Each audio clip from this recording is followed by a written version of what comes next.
We're back. Well, you might have noticed there's no we. Actually, it's just me. No Dan today. In fact, we've decided that for a few months, Dan's going to take a bit of a break. Basically, as well as working, he's also doing a degree and he lives on the other side of the country. So this has become a little bit tricky for him to get here to film this on a regular basis. He doesn't drive, so trains and stuff, me picking him up, whole bunch of complicated stuff. So we just made the decision, do you know what, I'm going to crack on doing this on my own. Hopefully you're not going to give me too much of a hard time about that.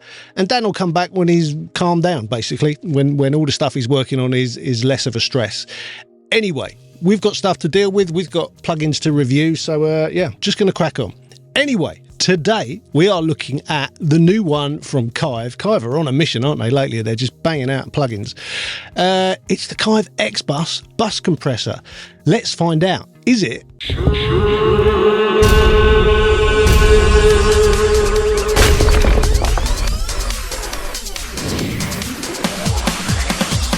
So you probably just noticed another change. I've just got bored of shouting shit all the time. So, yes, that's a thing now that does itself. So that's cool. Anyway, there's something else that's changed. Rather than just saying whether a plugin is shit or not, sometimes I realise that's not particularly helpful. So we're going to do a 5-star rating now.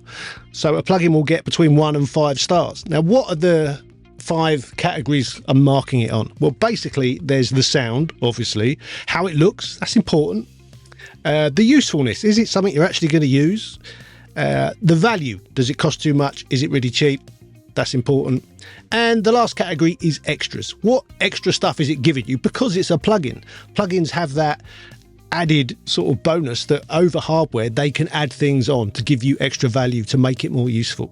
So they're the 5 categories. And at the end, I will say whether it's shit or whether it ain't shit, and it'll get a mark out of 5.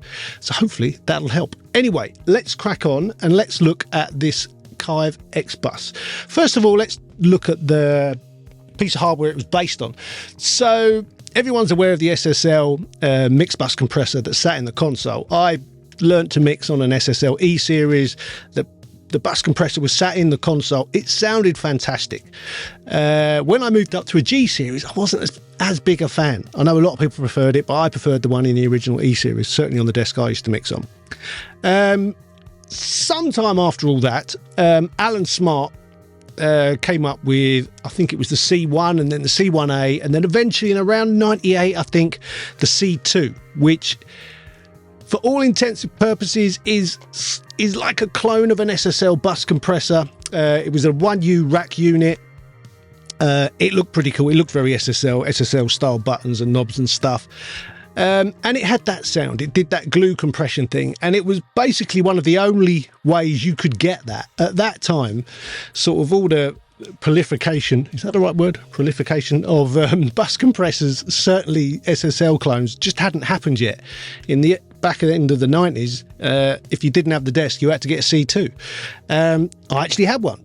Around then, I think I got one in about 98 or 99. I only had it for about 6 months, but I used it on pretty much everything. I used to have that and a GML EQ. That was kind of like my mastering setup back then. It was my mix bus back then. This was in the days before plugins were really up to that kind of job. So I have a lot of memories of using the C2. I used to love it. It did sound very cool. And to me, it sounded more like the one I used to love in the original E series. But yeah, it was a hardware bus compressor and it still is. They're still out there. In fact, a studio I use quite regularly called Rack in North London, they have a C2 in Studio 2, which I use every time I go there. So yeah, very cool bit of kit to base a plugin on. Anyway, let's get to it. Let's look at it. Obviously, the interface is pretty awesome. They know what they're doing, don't they, Kiive, with this stuff? They've really nailed interfaces. They've made a mod recently where you can now crush this down so you're only looking at one. You don't have to look at both channels, and obviously you can hide this extended bit down the bottom there. I also like the fact that they've made it this shape and size. The C2 was a 1U piece of hardware. I'm really glad they didn't do what some plugin companies do and make it a 19-inch rack looking thing. That makes no sense for the screen, does it? It's just a weird use of the space. This is really nice. So we've got the in and the out on the top bit along with the presets. We've got our HQ, which is obviously oversampling. We've got the sidechain, which can now also be an external sidechain, really useful. We have the compression meters at the top. We then have the threshold and the makeup gain, and there's a link button. Sometimes the link works well, sometimes you need to have those offset a bit. Experiment. You have the attack, which if you don't press the mod mode is switchable. The same with the release. If you press the mod, it becomes sweepable rather than switchable, which is kind of useful. It has the auto release, which again is all part of the SSL sound. So that's a very sort of, what the way to explain that. It's faithful to the C2, which is faithful to the SSL. There you go.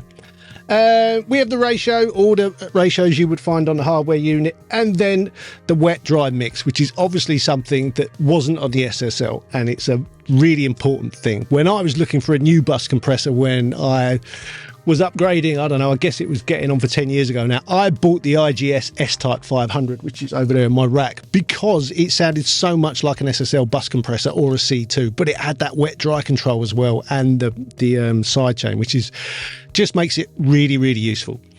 What else have we got? So we've got the center section where you can choose between running it in mono, stereo or mid-side. There's a width control, really nice little extra. If you're running it in stereo, you can add a little stereo width. It's quite nice. It doesn't mess up your phase as long as you don't go mental. You've then got this extra section down the bottom. If you click the advance or ADV button, out it pops. And you've got basically a very nice sidechain section. So you've got a high pass filter, low pass filter, you've got a mid frequency and mid gain, and you can listen to that by clicking on the headphones. Gives you a real opportunity to fine tune what this is compressing.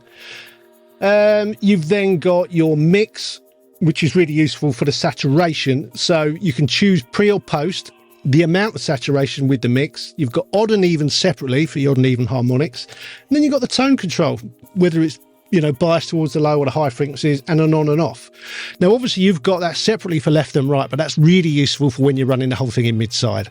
So you can add some of that beautiful side saturation and leave the mid alone. That's a really nice thing to do.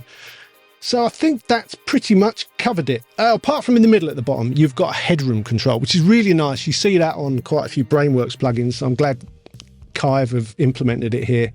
Just gives you more headroom. When you're running out of headroom, dial yourself in some more, because it's a plugin and you can. Yeah, I think it looks awesome. What a great interface. They've nailed it. Totally nailed it. What else can I say? Well, let's talk about the demo. It's Kiive, so you get a full 14 days. No weird noises, no strange stuff. It just works. Let's talk about the price. So the regular price is going to be 53 quid, which is, you know, that's a steal, isn't it? 53 quid. That's great. But in the sale right now, the introductory sale, it's 30 quid, which I think is about $39 for the US people out there. That's incredible. You just can't argue with that kind of price. That's what we want. Downsides, are there any? Not really. I mean, a couple of people I've seen have mentioned that there's no crush button. On the original C2 hardware, there was a button that said crush, and it basically brought into play a FET gain stage, and it added a bit of like high frequency, and it introduced that sort of pump, full-on mad compression vibe, which you can completely do with this. It in a way, it's much better. Instead of having a button where you haven't really got much control over it, you've got a whole separate saturation module built into it. So I would say this is better than having the crush button. It just means you have to get involved, but that's better. You can fine tune it to fit the track. So that's loads better. So let's get to the crunch, or the crush of this. What am I going to give it out of 5? Well, I'm giving it the full 5. It looks great. It sounds great. It's incredibly useful. You'll see on the test at the end. The tests are always at the end.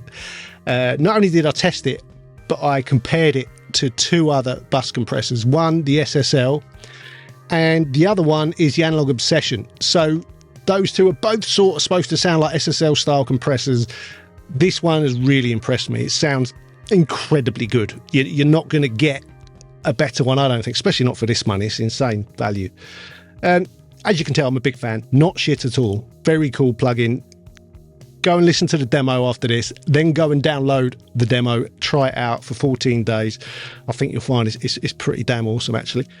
Anyway, there we go. That's the end of the Kiive Xbus review. Hope you've enjoyed it. Hope it's not been too boring without Dan taking the piss out of me and doing these funny jokes, because I know that was a big part of the channel. But hey, we've got to move on, right? So what I need to remind you to do, I need to remind you to like the video, subscribe to the channel, maybe become a channel member. That would be cool. We have an Instagram, which is Studio Life 101. There's the top 5, the new top 5, which is on the website, which you can go and check out. There's a bunch of interesting stuff there. And there's a bunch of new courses, including my new mixing course too. Go and check that out. Really proud of it. Lots of people are really enjoying that. So if you want to learn how to mix, that's a really good one to check out. Anyway, that's all for now. See you next time. Adios.